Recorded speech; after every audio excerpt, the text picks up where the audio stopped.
మన ఒడ్లు కొనుగోలు కేంద్రాలు మీరే బ్రహ్మాండంగా నడిపారు. మీతోలోకి ఎవరికి ఇచ్చినా ప్రయోజనం లేదు.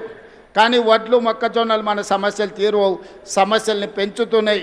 పంట మార్పిడి మీద మా ఆడబిడ్డలే నీ రైతు వేదికల దగ్గర పోయి చెప్పి రావాలి. మీకు అవసరమైన సమాచారాన్ని ప్రభుత్వం అందిస్తుంది. కందులు, మినుములు, పెసర్లు, వివిధ పప్పు ధాన్యాలు పండించేటట్టు రైతులను కార్యోన్ముఖులను చేయండి. కూరగాయలు పండించండి, కొత్తిమీర, కరివేపాకు పండించండి.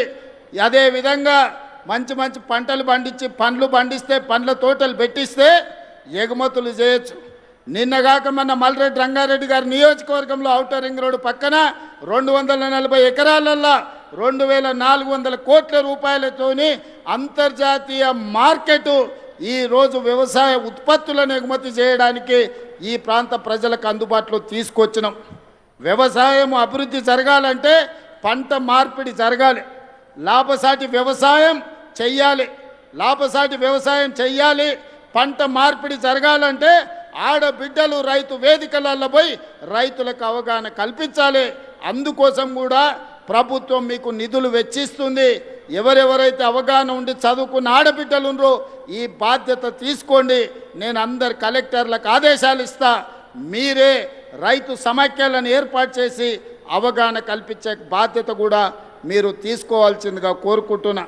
ఎందుకంటే ప్రభుత్వంలో భాగస్వాములై ప్రభుత్వ ప్రణాళికల్ని, ప్రభుత్వ సంక్షేమ పథకాలని, ప్రభుత్వం చేసే అభివృద్ధి పనులను ప్రజలకు వివరించే బాధ్యత మా ఆడబిడ్డల మీద ఉంటే 100% గ్రామీణ ప్రాంతాలకు చేరుతుంది.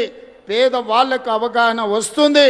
ఇవాళ ఇందిరమ్మ ఇండ్లు మీ పేరు మీదనే ఇచ్చినాం. ఏ ఆస్తి ఉన్నా ఆడబిడ్డ పేరు మీద పెట్టినాం. పట్టణాలలో ఇండ్లు రాలేదనే కొంత బాధ ఉండే. 1,00,000 ఇండ్లు తొందరలోనే ఎల్ఐజీ ఎంఐజీ కింద పొంగులేటి శ్రీనివాసరెడ్డి గారు పట్టణ ప్రాంతాలలో కట్టడానికి ప్రణాళికలు సిద్ధం చేస్తుండు.